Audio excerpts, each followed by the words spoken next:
is just gone past 1 o'clock, and I'm delighted that we have a full complement of speakers for our next session.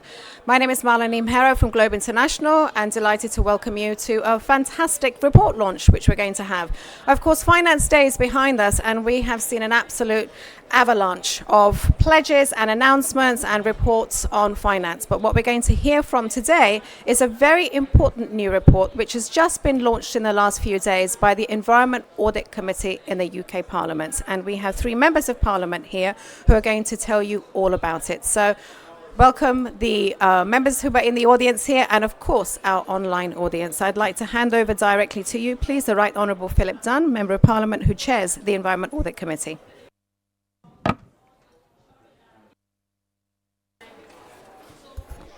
Thank you very much, Melina, and it's terrific to have this opportunity to talk to people here at COP28 and those watching on the live stream. This is, I think, the first time that parliamentarians have had a pavilion to be able to speak to each other and to the wider audience at a COP. So we're really great, but really delighted to be able to support the work that Globe International has done in pulling this together. So I chair the Environmental Audit Committee, as Melina said. This is the committee that's been in existence in the UK House of Commons for just over 25 years. We celebrated our 25th birthday earlier this year, and it has the role within Parliament of acting as the backbench scrutiny committee for everything to do with the environment touched on by the national government and local governments, and we even reach into the private sector, which is what this latest report is partly about. And our role is to scrutinise government policy, to scrutinise development against, or delivery against that policy, and we do so on an entirely cross-party basis. There are 16 members of our committee. It's one of the 2 largest select committees in the House of Commons, and we are not constrained by following the work of an individual government department. And of course, the environment doesn't respect administrative boundaries. It reaches across all activity, and that gives us the opportunity to roam far and wide across the work of government and beyond, as I've said. So we have a range of activities each year.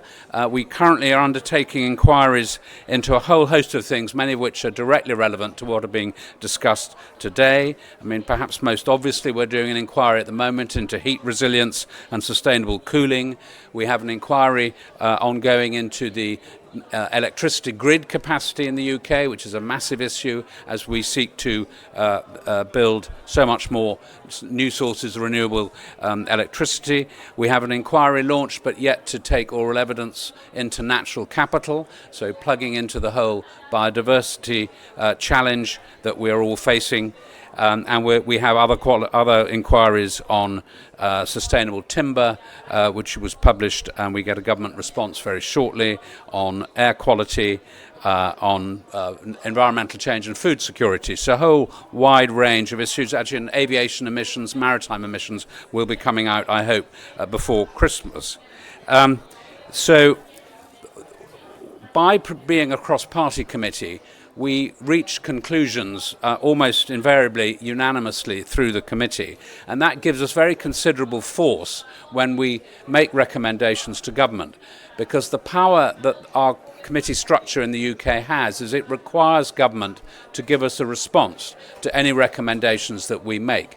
They're supposed to respond within 60 days. Sometimes they do, sometimes they seek a short extension, but they do respond directly to our recommendations. And by and large, in the UK parliamentary system, select committee recommendations are often find their way into policy in due course. They don't accept, governments of whatever complexion don't accept all recommendations as a rule, but we have quite a good track record within our committee of getting many of our recommendations accepted by governments. And in their responses to our reports, they spell out with reasonable clarity what things they're going to accept, what things they're not going to accept, and then there's a sort of grey area in the middle where they might accept the thrust of what we're saying but not the specific.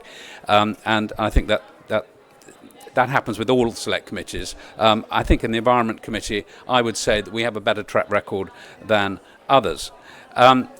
We conduct our inquiries by taking written evidence, and then we have oral evidence sessions which normally conclude with a minister. So in the case of this report, which we've come to talk about today, this is a report into the financial sector headquartered in the UK and its relationship with the net zero transition. And I'm very pleased to talk about this with members of the committee today. We have Barry Gardner, who's been a long-standing member of the committee and other select committees in Parliament, and is, as many of you will know, has been working on the climate transition, climate issues for most of his parliamentary career. And Claudia Webb joins us also, who's been on the committee for several years. You're both very welcome and will be speaking shortly. So we launched this committee, this inquiry, about 18 months ago in May 22, and the objective was different subsets of the financial services sector across each of the different industries, and they've made a whole host of pledges about what they would do to make their contributions towards net zero, much of it aligned to the regulatory requirements that the UK government began to introduce, some ahead of COP26, some following, and in particular on the disclosure requirements for climate. So the climate transition disclosure requirements which financial companies are now obliged to report on. And being followed up by the nature disclosures, which we'll come on to shortly, because we made some recommendations on those. We wrote to most of the signatories of the of GFANZ, as we call it, the Global Financial Alliance for Net Zero, asking them to spell out how they were adjusting their behaviour, and in particular in relation to their reporting requirements, which they now had. We had some nearly 40 responses from UK-based financial, either UK financial institutions or global financial institutions headquartered in the UK. And we received responses which were generally engaging with our inquiry, and there was quite a wide range of responses which we will touch on about how net zero is impacting their investment policies for fossil fuels. We held 4 oral evidence sessions between October last year and May of this year, and we agreed our written report, which you can take away afterwards. We've got copies at the back. The week before last, and we published it on the 29th of November last week. It had significant pickup within the UK financial press because we came to a number of conclusions, some of which were comfortable for the government, some of which were slightly less comfortable for the British government. I think the headline that I would like to land with this audience is that the UK, as a result of the City of London Financial Centre, prides itself in being one of the leading financial centres around the globe. And in green finance, we properly can take pride in that for the last 4 years in a row, the UK has been number 1 in the Global Green Finance Index, which looks at a whole host of parameters. So independent arbiters of these things recognise that the UK does have very considerable strength and leadership in driving change to promote the net zero agenda within financial institutions. And that's a good thing. The challenge is that many countries and many financial centres around the world are all now engaging on this agenda and are seeking to catch up and compete. And competition in this domain is an extremely good thing, because it's competition which pushes us all to change our behaviour and do the right thing. And in financial services, competition in many areas is global. Obviously, there are some elements of domestic financial services provision at the retail level which are very highly, well, they're all highly regulated but are quite highly protected. But by and large, we live in a global financial world, and big institutions that are looking to do big projects wherever they are in the world can seek to raise finance in whatever centre makes most sense for them. So it is a very competitive environment. The UK has been a leader in this domain, and we'll come on to talk now a little bit about some of the conclusions from our report. So the first thing we looked at is to what extent are financial institutions shifting their lending or their financing patterns towards renewable energy and away from fossil fuels. And what we discovered, which is not a secret, is that in 2021, the last full year for which information was available when we began our report, there was $742 billion worth of finance for fossil fuels being undertaken in that year alone for existing and new projects. But the proportion of funding going into renewable energies is rising, and it's rising exponentially, which is great. And there have been many announcements around COP this last few days, COP28, referring to significant investments in renewables in many countries and by many institutions and supported by many governments, and that's very welcome. But at the moment, the last full year that we've had information for, the ratio of investment in renewable energy systems to fossil fuel systems is 0.9 to 1. So in other words, there is less money being invested in renewables right now than there continues to be in fossil fuels each year. And our report argues that that needs to quadruple. The investment in renewable energy needs to quadruple by 2030 in order to achieve the net zero targets. And that means that financial institutions have got to reorientate themselves away from fossil fuel support to renewables, and many of them are doing so. The question is the pace at which they're doing so, and can they have confidence that they can deploy their resources at the pace and within the viable projects at scale. So our second conclusion from looking at this, the role that the UK can play in trying to lead this effort, was that we described ourselves as being ahead of the peloton. So if you think of a cycle race, the following pack to the leader are called the peloton, and the leader is quite often some way in front. The UK has been some way in front, but we think the peloton is catching up, and we're at risk of becoming just part of the leading group. I'm sure we will remain in the leading group, and one of the reasons we point to in our report is that we are fearful that the UK has been sending some mixed signals about what we're trying to achieve. I think much of that is in the interpretation of speeches by politicians rather than the actual doing, but we will see. We might get into a discussion about that shortly. But certainly within the audiences that we were talking to of these major, as I say, around 40 financial institutions, there was the perception that the balance between energy security and net zero was changing somewhat, and as a result, which stems from the consequences of the Russian invasion of Ukraine. Energy security became the top issue as energy costs rose dramatically around the world, and therefore the focus was for a period of time on stabilizing energy supply rather than continuing to press ahead for net zero first. So I think that was the rationale behind it, and we've got to move beyond that. Now that energy prices are beginning to revert towards a lower level, I think we have to raise the sights of our politicians and our financial institutions to look towards the big prize, which is solving climate change and the push towards net zero. So I would say that those are the two sort of main thrusts of our inquiry. And what I'd like to do now is to invite Barry Gardner to say a few words in particular on the reporting requirements that we were referring to, which I touched on, the disclosure requirements which the UK has introduced, and then I'm going to ask Claudia to speak for a few moments on the types of investment that are being undertaken in net zero. Barry.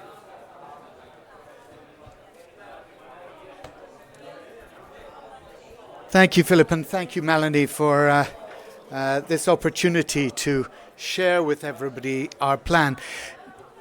Look, this is all about capital allocation. At the end of it all, the only way we're going to get a just transition, is if we shift capital allocation. And Philip was right.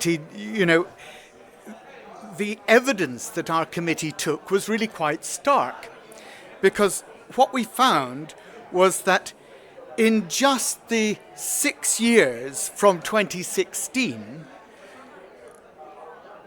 60 of the largest private banks had financed $4.6 trillion in fossil fuels. That's after the Paris Agreement, $4.6 trillion.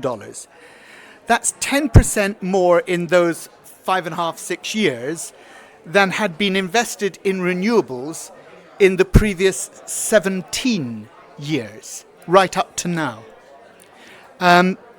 So you can see the scale of the problem that we have to turn round. Now,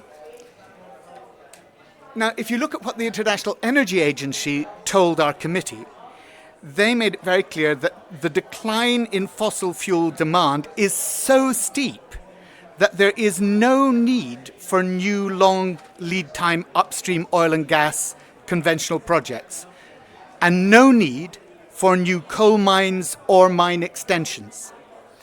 And this is the IEA talking. This is not just some small report. This is the International Energy Agency, who have made that abundantly clear.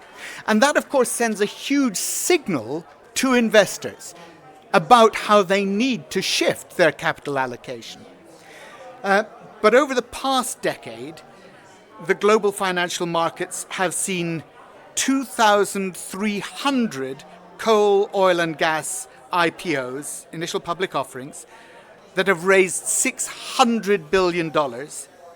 And in contrast, renewable energy IPOs have raised not even a tenth of that, $56 billion during the same period. So you can see when Philip says, we were very clear that we need to completely do a gear change in the way in which these investments, these capital allocations are focused. And that gear change is in about the ratio of 4 to 1. So at the moment, it's 90 cents going to low carbon energy sources for every dollar that's put towards fossil fuels. And it was not only GFANZ, the Glasgow Financial Alliance for Net Zero, but also Mark Carney that stressed to the committee that needed to quadruple by 2030. So Net Zero Asset Managers Initiative requires policies to phase out fossil fuel investments. That's what the GFANZ is all about. It's about how those asset managers shift that capital allocation. But capital allocation has 3 purposes. It has to drive transition in the real economy to reduce greenhouse gas emissions. It's got to enable an orderly and robust transition to build long-term energy security. And it's got to support a just transition. If it's not a just transition, it won't happen. Here we are. We're in the parliamentarians' pavilion. We know this is our constituents we're talking about. We can't do something that's going to put their livelihoods at risk and put them out of jobs. That's why the importance of making sure that capital allocation doesn't simply go to shiny new projects of solar and wind arrays and geothermal and all the rest of it. If it's actually going to put people out of jobs, it won't happen. We've got to take the public with us. And, it was great when HSBC, one of the biggest banks in the world, I don't know if it's the biggest, but it's certainly one of the biggest, announced that it would stop funding new oil and gas projects. But that only applied to its asset financing. And it's still financing companies that have oil and gas expansion plans as part of the transition process. So when we're looking at financial institutions, it's really important that we drill down and get to the nub of what they're actually doing. Now, we concluded that government needs to do more to support a managed phase-out of fossil fuel investment. And we suggested that a policy could be established under the green finance strategy that our government has to address that problem and to minimize the risk of the cost of decommissioning stranded assets falling substantially on the state. And the reason why it's so important that we understand this whole business of stranded assets is very clear. A recent report that came out from the Grantham Institute suggested that by 2032 there would be between 11 and 14 trillion, I don't misspeak, trillion of stranded fossil fuel assets. Now what does that do? What it does, it signals to the whole financial sector, to the whole of the economy, that this is a bad risk. If you're going to end up with trillions of dollars of stranded assets, then you need to shift your capital allocation. So, delighted to welcome another member of our committee who's just joined us. Good to see you, Anna. I want to just focus on a few things. That we received some suggestions, and I think these are really helpful for other countries as well, about how governments can give clear signals to the market to accelerate investment in renewables. Yesterday I was listening to Jay Collins, the head of Citibank, one of the biggest banks in the world, and he was saying, look, the number of times that we would go to a country and say, give us your projects, and they wouldn't have any to give them. The number of times that he would go to a country and say, look, what we need is clarity. We need your targets. We need to know that you're not going to shift the goalposts. And we came up with a few of our own ideas that would help, I think.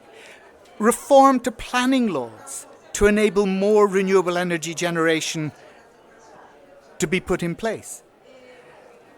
Put the government's target to decarbonise on a statutory footing. Make it a law that this has to be done by a certain time. That gives certainty to markets when you're talking about capital allocation. Investors say, if I know they're going to do it, I can see what my rate of return will be, and that really enables funding flows to come through. You've also got to take, as I said earlier, we've got to take our constituents with us. We've got to actually make sure that there is household support for energy saving measures, for energy efficiency in the home. And we need to set targets for renewable energy generation and develop investment models for emerging technologies.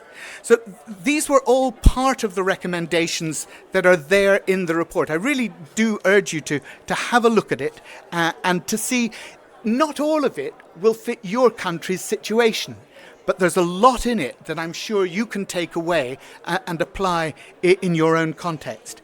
So the notion of energy security should increasingly shift towards renewable energy. This is the message, I suppose, that report from the Grantham Institute about stranded assets is telling us. If you want energy security in your country, it doesn't come from the old-fashioned fossil fuel assets. It comes from moving increasingly at pace to renewables, because the truth is that renewables are now cheaper than those old fossil fuel power generation. So, Philip wanted me to talk a little bit, Philip, about the way in which we can influence the reporting requirements. Yeah. And look, governments have a huge role to play in setting the rules for how companies report.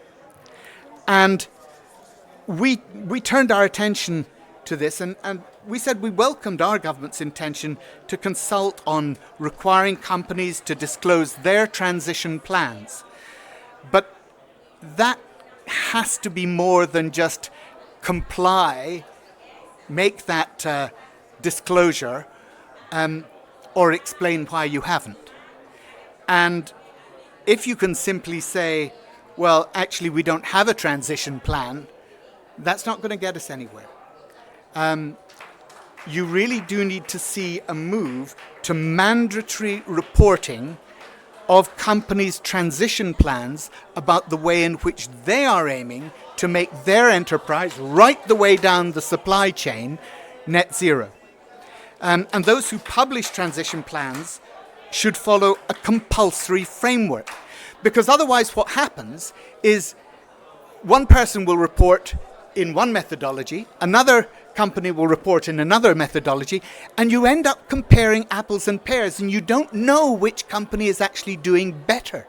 So it's really important that you have that stability of reporting framework so that when you're making an assessment of a company's transition plan, whether they really are walking the talk and getting to net zero as they claim, you can say, well, actually, you may be doing that, but you're not doing as well as these people. And you know you can say that because it's that common reporting framework. So, look, a plan is only effective if it delivers its contents. And we think that the government should set simple, consistent regulatory expectations for net zero transition plans and establish an independent mechanism for monitoring and evaluating, checking whether they're doing what they say they're doing.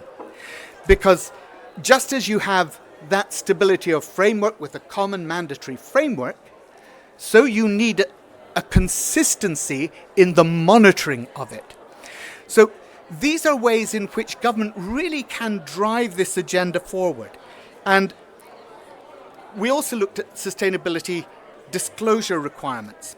Again, we welcomed our government's intention to incorporate international sustainability standards, board standards, and make them mandatory.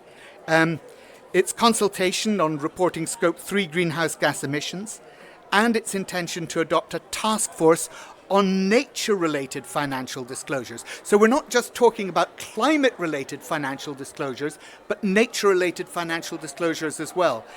You know, over the past 5 or 10 years, so many of us have come to understand that this isn't one crisis. It's not the climate crisis. It's the climate and biodiversity crisis. It's everything coming together. A change in temperature wouldn't matter if it didn't mean that all the ecosystems that our biodiversity encapsulates were crumbling around us, and that they're no longer able to sustain human life. So we think that sense of sustainability disclosures is really, really important. And we said that the government should seek to introduce the UK green taxonomy as soon as possible. That taxonomy should include a spectrum of definitions. During the period of voluntary reporting against the green taxonomy, the government should monitor and report quarterly on progress. Let's get governments doing some real reporting to us as parliaments, as parliamentarians on this matter. And that would optimise the implementation and ensure it becomes mandatory no less than 2 years after the beginning of what is the voluntary period in our country. So let's get this transition rapidly underway, is what we were saying. And I hope, as I say, not all of the things that we've said in the report will relate to your countries. You have a different context, you have a different legislative framework. But I'm sure there's lots in there that you'll be able to dig out and say, hey, yeah, let's copy the good ideas. Let's avoid the mistakes that the UK have made. And we've alluded to some of those as well, haven't we, Philip? But I really hope that it's a report that you can take away and you can fill it for what is really useful to you. Thanks very much.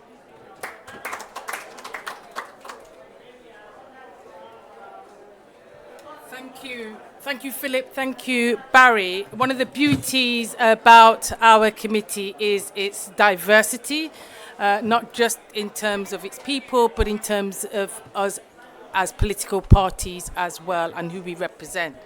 My name is Claudia Webb, and I am the Member of Parliament for Leicester East and an active member on the Environment Audit Committee, and I'm very pleased to be there.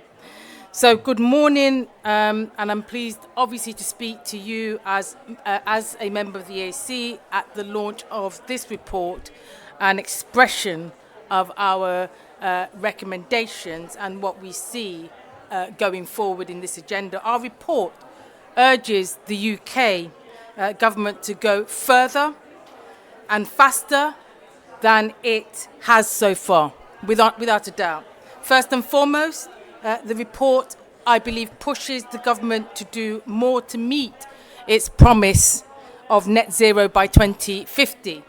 But we know from climate scientists and what they've told us that the global carbon emissions budget, the amount that we can generate to even have a 50% chance of keeping to 1.5 warming or less, will be used up in just 6 years at current output. In other words, from my perspective, 2050 is far too late, and even if the UK government keeps its promise, a long shot, I believe, we will have missed our opportunity.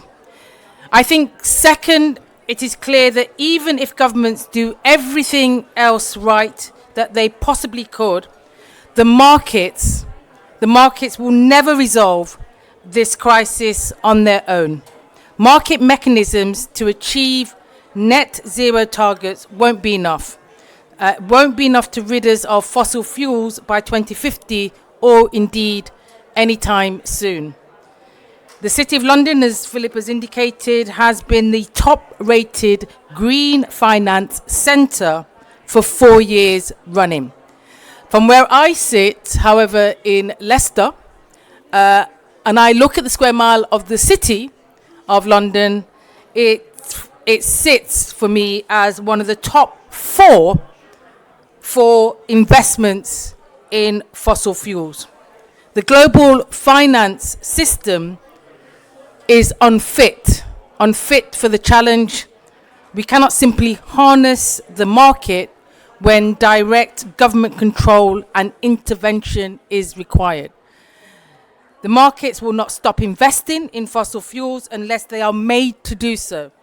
And I believe that our report makes that clear. Companies will not stop profiting from fossil fuels unless they are made to do so. We cannot accept greenwashing or allow investors and companies to fiddle whilst the world burns. So relying on investor behaviour will not lead to fast enough action on climate. Our report therefore highlights that global fossil fuel financing are in their hundreds of billions and trillions, outpacing significantly investment in renewals. And even if companies did switch entirely to renewable alternatives, the profit motive is unsuitable and inefficient for a world-threatening emergency. And some might say that I would say that because I'm a socialist. And yes, I don't believe that the market can deliver. Finally, our Environment Audit Committee report acknowledges that the government's plans have in significant parts no substance or precision on achieving a just transition. There appears to be no urgency by government to implement mandatory transition plans, leaving almost everything to corporate boards to decide. So you've heard of the saying, comply or report.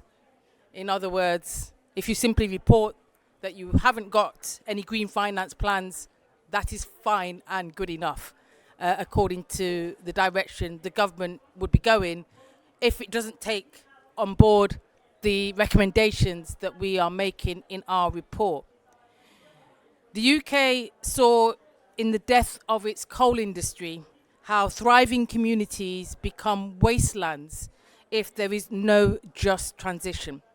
Moving to net zero without one will decimate even more of the UK and have even more horrific impacts on the developing world. So I'm not going to speak much longer because I think we need to leave room for questions and debate. So for the sake of brevity and the need to move on to the discussion, I will end there. But the points I've mentioned, I believe, are far from exhaustive. The world needs their governments and us as politicians to think more radically and act faster. And there is nowhere near enough, in my view, of that happening, and no sign of that at the moment. We need to act faster. The world can't wait. Thank you very much.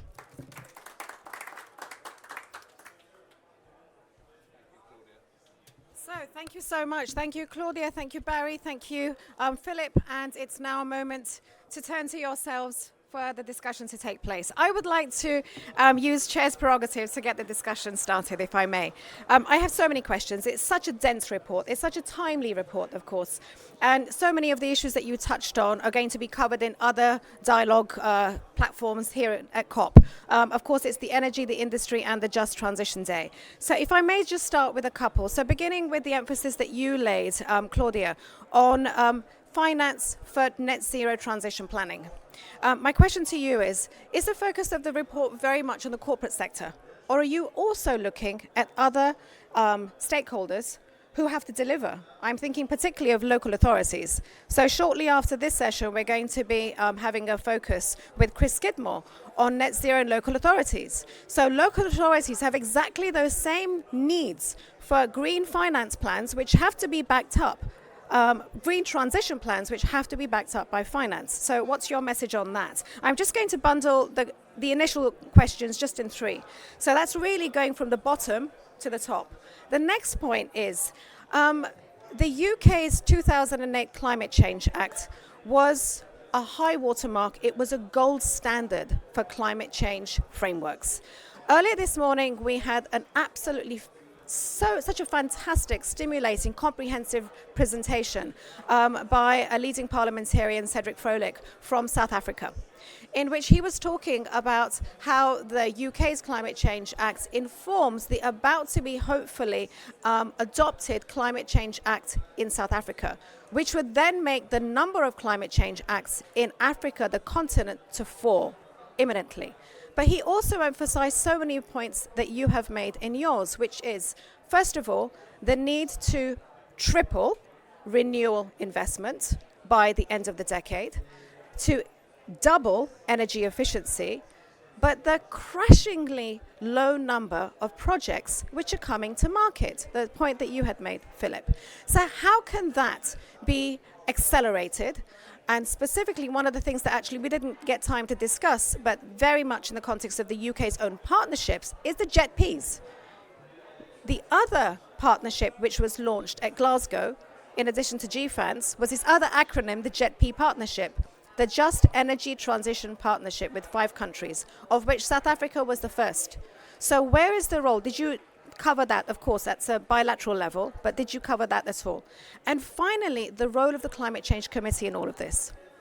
Because you talked about the need for reporting standards, monitoring, third-party verification. What is the role there of the Climate Change Committee? Start off, if I may. Thank you very much for responding so positively to our report. And I'd just like to mention, because they haven't been mentioned, that Matthew Offord, who's a member of our committee, is here in the audience. Anna Morin, as Barry mentioned, just arrived, is another member of our committee, and particularly Chris Laws, who's arrived from the Energy Security and Net Zero Committee, which Barry also sits on. So it's good to see you all here. So picking up your questions on local authorities, yes, we did touch on the role local authorities have to play on delivery in the UK, because it is through local authorities that much of the sort of retail elements of net zero need to be played out. So in the UK, which is a country where we have a housing stock that is relatively old compared to many other countries, which is almost totally uninsulated compared to other countries in Northern Europe. and there's a lot of work needs to be done there. It accounts for about 18% of our emissions, our housing stock. So that a lot of that improvement work needs to be directed through local authorities, and we've made some recommendations as to how the government should do that. They're relatively sort of discreet to the UK because they relate to the way in which the government distributes money from the centre down to the local authorities. There's somewhat less application elsewhere.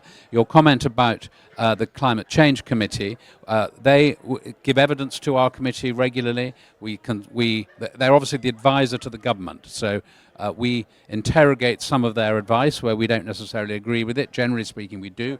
They're an advisor to Parliament. That's really important. I'm sorry, they're an advisor to Parliament, so they appear before our committee, but the government tends to rely heavily on their advice, as do we, but we can also challenge them where we think they're perhaps not focusing on things that they should be, and energy efficiency of buildings is one where actually I think they were a bit behind the curve.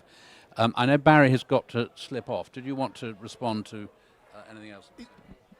Apologies that I do have to go to another meeting, but it's actually relevant to what you were asking, Melanie, because you're right. Cedric this morning spoke about the influence that the 2008 Climate Change Act passed with all-party consensus. I think there might have been 5 or at most 6 members of the Parliament out of 650 who did not support it in those days. So it's really important to get that cross-party consensus.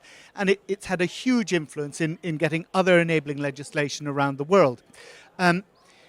Very interestingly, there is now happening in Africa, and I can't remember which country it is, and I don't want to put them on the spot, but there's new legislation that's just been passed by an African country, which is now having statutory obligations on each department of government to make the same commitments about carbon budgets and having its budget approved in line with its net zero commitment. Now, I think that is a really interesting move forward from the UK model in 2008, what South Africa's trying to do. And I think if we could see that sort of structure where in most governments there will be a person in the finance department, in the treasury, who is responsible for the allocation of financial resources. And they will have meetings each month with different departments and say, yes, you can pursue that policy. No, you can't pursue that policy. We'll give you so much money, we won't give you the rest of what you want. What we need is we actually need a similar person operating for natural capital who is able in each department to have that power of allocation and to do that in line with what this country is now doing to control the budget of that responsibility to ensure that's in line with net zero, I think could be really transformative. And here's something where I think we had a good idea. It went to Africa. It was taken up in Africa. It's now been improved in Africa, and we need to learn from that.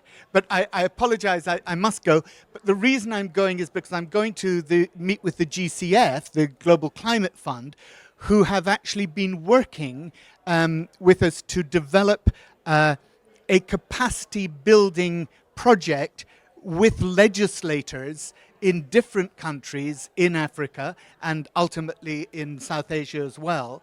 And that capacity building is to enable parliamentarians to understand how best they can remove the blockages to get the capital allocations, to get the funding flows going through to real projects in their country. So I hope on that basis you'll forgive me if I leave slightly early. Indeed, I wish you good luck with that. Thank you so much. You did ask about whether we were looking at international aspects, and we only really were looking at international elements of this to the extent to which they're financial institutions that are operating out of the UK, but the reporting requirements that Barry was talking about do apply to their entire book. So we're having some influence in requiring companies that are listed in the UK or are regulated in the UK to start to report on both their climate impact, net zero impact, and their nature impact, which is coming.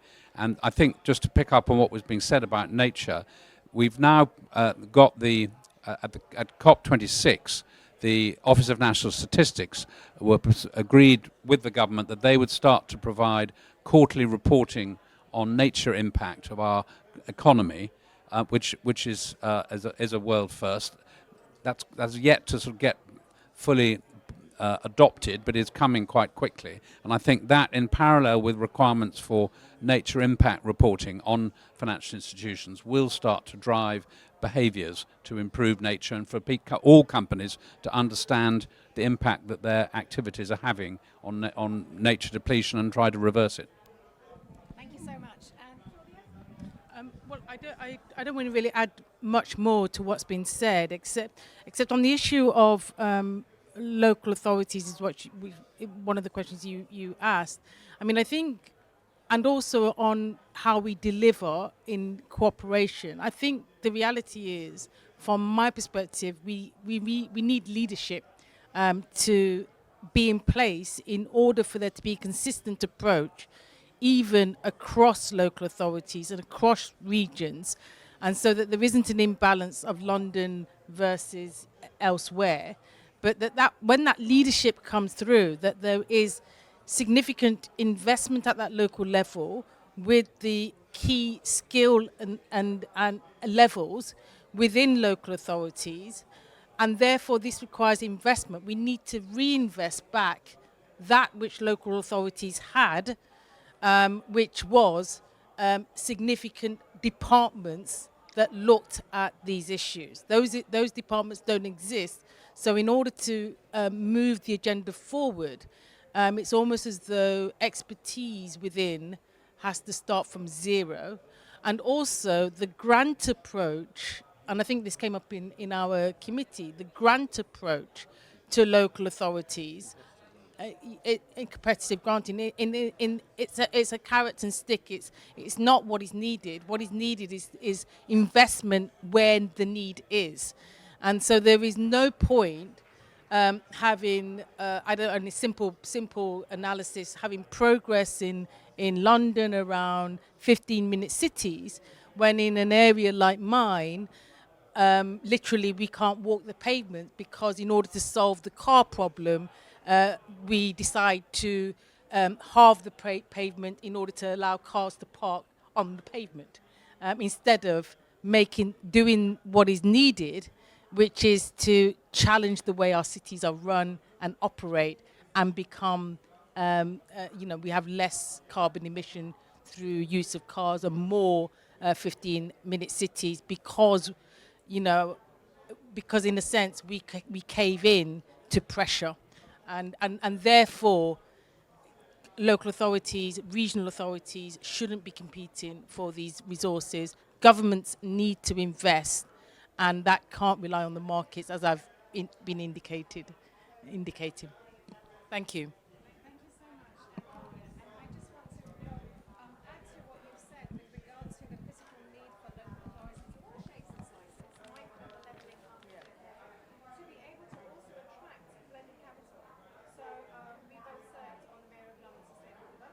And about 3 years ago, we issued a report on a new finance facility for London, which would be able to leverage London's role as the number one in terms of green finance and capital finance to benefit Londoners themselves. Just to pick up on something that Barry had mentioned, he was trying to remember the country in Africa which had actually mandated that at the government departmental level, that departments also have the requirement to insist on allocation, adequate fiscal allocation to match departmental net zero objectives. And actually the country was Nigeria. And the person who actually worked on that is in the room. And my colleague, Nameka Oru, from Globe Nigeria. So we've been very close to this agenda, but it just shows the power of international cooperation and diffusion, that from the UK's 2008 Act, that very significant number of measures were adopted. In fact, the whole framework was adopted with carbon budgets, etc., in other parts of the world. And they're coming back to the UK now with recommendations on how, through post-legislative scrutiny, perhaps the 2008 Act itself may pick up on innovations from elsewhere. So I know that there are a number of members, other members of the Environment Audit Committee and other select committees here in the room, if you'd like to contribute your thoughts in the last few minutes of the discussion here. And there are also other members of Parliament here if you'd like to just, there's a microphone for you. Please do introduce yourselves. Thank you. Thank you. My name is Kamau Munyoro. I'm a member of Parliament in the Kenyan Parliament. I think first is you've done a very good job of what we've had, and I've listened. And I come from a country where we are very serious on the issue of clean energy. But one of my concerns is what I've heard, and Honorable here said about banks not buying in. They're still financing a lot of fossil fuel companies. And my question would be whether we are involving them very well, because we might face a crisis when that time comes and they are caught flat-footed. And you know, globally, if banks are not with us, and I'm talking about now the IEA, everybody who knows that this is a direction we are going, we might have a crisis in terms of a financial crisis. And secondly is about Nigeria. I know about that case, and it's done very well. Our president also has been very consistent on his mandate in terms of this net zero effect, maybe by 2030. And I know in our parliament we are working very closely with the executive to work on that. So my contribution is probably we need to involve more people. We need to involve local authorities, like you've said. We need to involve our constituents, but more importantly, the financial institutions. Thank you very much.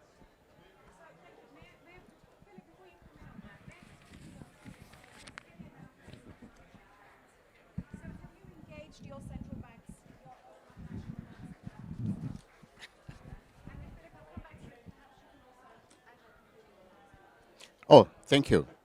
I'm actually in the finance committee, and I was here with the minister. He was actually presenting in one of the rooms. We've worked hard and hard with Treasury, the central bank, so that when the time comes for that policy that needs to involve when you're getting your finances, you need to have met certain criteria, they will be on board. So we are working together as a team. Thank you. For your concluding remarks, thank you. And response. Thank you. So just to pick up on how do we persuade banks to adjust their lending portfolios? Well, we're doing it in the UK from this requirement to disclose.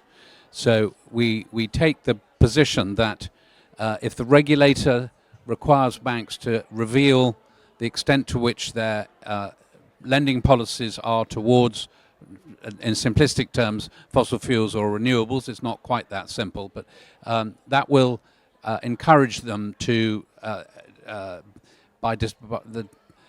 transparency allows stakeholders who have an influence over banks, so their shareholders, their employees, their customers, to decide whether they want to work with that institution or not. And that pressure becomes consuming, so that the board of the bank starts to ask questions of the executives: why are you investing such a large proportion still in these fossil fuel projects? And over time, the policies change, and it comes in line with what's required. And by making those disclosure requirements increasingly stringent and mandatory, you'd start to influence behavior really quite quickly. It sounds as though it's a very slow iterative process, but as banks compete with each other to do the right thing as well as to make the most money, they have a profit motive, this transition will come about. And we're already seeing that. It's a question of pace and finding the suitable projects, as was mentioned earlier. to invest in. In some countries, they're more advanced in the number of projects. They've got the natural resource to be able to use. I mean, I think of Morocco as a good example, which is doing a great deal of work in both solar and wind, and looking at interconnect. They have an interconnector into Spain. They're looking at an interconnector into the UK, of all places. That's a 2,500 mile interconnector. This is very high up their political agenda. They have a different political system than we do, but similar things are happening. And the banks want to fund these projects because their clients, the pension funds and the insurance companies, are looking for very long-term, stable returns, which are, the sun is a more stable return than a declining oil reserve in the under the land or under the ocean. So I think this is going to happen. It's just going to, and regulators can start to influence that change. And so I'd just like to conclude, before I hand over to Claudia, to thank thank Globe, first of all, for making this platform available. It is unusual for the House of Commons to be able to launch one of our reports on an international stage. We really appreciate the opportunity and hope we'll be able to do so again at a future COP. Thank you. I don't really want to add more to this, except to say that I think what we heard from ministers when we did our inquiry was some intentions, some what I would call research, a roadmap towards. And I think my frustration is that this is not fast enough. It is not moving enough. And the ideas are there, but the implementation is not there. And whether or not it will happen before even the end of the current Parliament term is not clear. And yet we are in an emergency.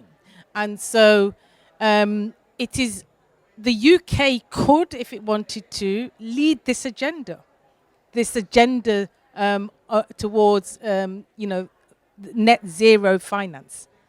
But if it's in the processes of those research and those roadmaps, and it constantly stays there, then we're not going to make the ambitions and the changes that we need in terms of holding the banks to account and tracking what they do, make that a reality.